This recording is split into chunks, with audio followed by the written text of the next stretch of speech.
दुनिया भर में तमाम धर्म हैं और उन सभी के अपने अपने रीति रिवाज हैं। लोग अपने धर्म या संप्रदाय के अनुसार सदियों से चली आ रही परंपराओं और प्रथाओं के हिसाब से ही शादी, विवाह, बच्चे का नामकरण और दूसरे अन्य संस्कार करते हैं। इसी तरह सभी धर्मों में किसी व्यक्ति के मरने के बाद अंतिम संस्कार की प्रक्रिया भी अलग अलग होती है। जैसे हिंदुओं में शव को जलाया जाता है या दाह संस्कार किया जाता है। इस्लाम धर्म मानने वाले शव को दफनाते हैं। ईसाई धर्म में भी शव को दफनाया जाता है, लेकिन ताबूत के अंदर। जैन मुनियों के अंतिम संस्कार में लोग हर चरण में बोलियां लगाते हैं और उससे जुटने वाली रकम का इस्तेमाल लोगों की भलाई में किया जाता है। दुनिया में कई संप्रदाय ऐसे भी हैं जहां अंतिम संस्कार के बाद पूरा परिवार राख का सूप बनाकर पी जाता है। लेकिन तिब्बत में बौद्ध धर्म के अनुयायियों में अंतिम संस्कार का तरीका एकदम अलहदा है। समय के साथ कुछ परंपराओं को लोगों ने बदल दिया, लेकिन बौद्ध धर्म में आज भी जस की तस निभाई जाती हैं। ऐसी ही एक परंपरा के तहत बौद्ध धर्म में संतों और साधुओं के साथ ही आम लोगों के अंतिम संस्कार की प्रक्रिया काफी अलग है। यहाँ मृत्यु के बाद ना तो शव को दफनाया जाता है और ना ही जलाया जाता है। बौद्ध धर्म में व्यक्ति की मृत्यु के बाद शव को काफी ऊंची जगह पर ले जाया जाता है। बौद्ध धर्म के लोगों का कहना है कि उनके यहाँ अंतिम संस्कार की प्रक्रिया आकाश में पूरी की जाती है, इसलिए शव को बहुत ऊंची चोटी पर ले जाया जाता है। तिब्बत में बौद्ध धर्म के अनुयायियों के अंतिम संस्कार के लिए पहले से ही जगह मौजूद होती है।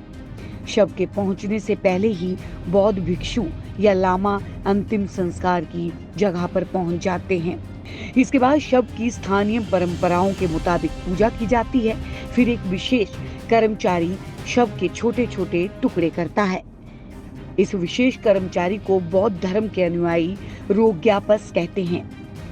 शव के छोटे छोटे टुकड़े करने के बाद रोग्यापस जौ के आटे का घोल तैयार करता है। इसके बाद टुकड़ों को इस घोल में डुबोया जाता है।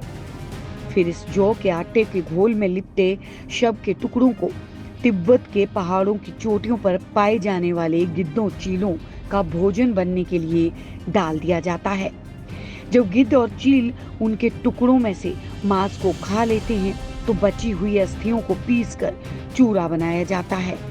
इस चूरे को फिर से जौ के आटे के घोल में डुबोया जाता है और पक्षियों का भोजन बनने के लिए छोड़ दिया जाता है।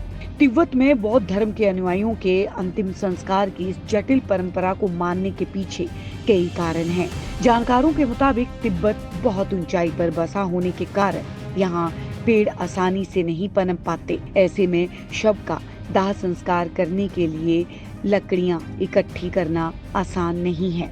आप कह सकते हैं कि अगर लकड़ी नहीं मिलती तो शव को दफनाया जा सकता है। तो बता दें कि तिब्बत की जमीन पथरीली है। ऐसे में कब्र के लिए गहरा गड्ढा खोदना भी बहुत मुश्किल काम है।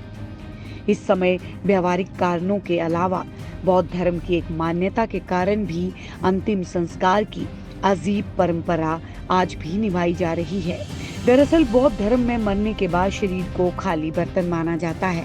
माना जाता है कि शव को छोटे टुकड़ों में काटकर पक्षियों को खिलाने से उनका भला हो जाता है। अंतिम संस्कार की पूरी प्रक्रिया को बौद्ध धर्म में आत्म बलिदान कहा जाता है। आप देख रहे हैं सौगंध टीवी, सौगंध वतन की।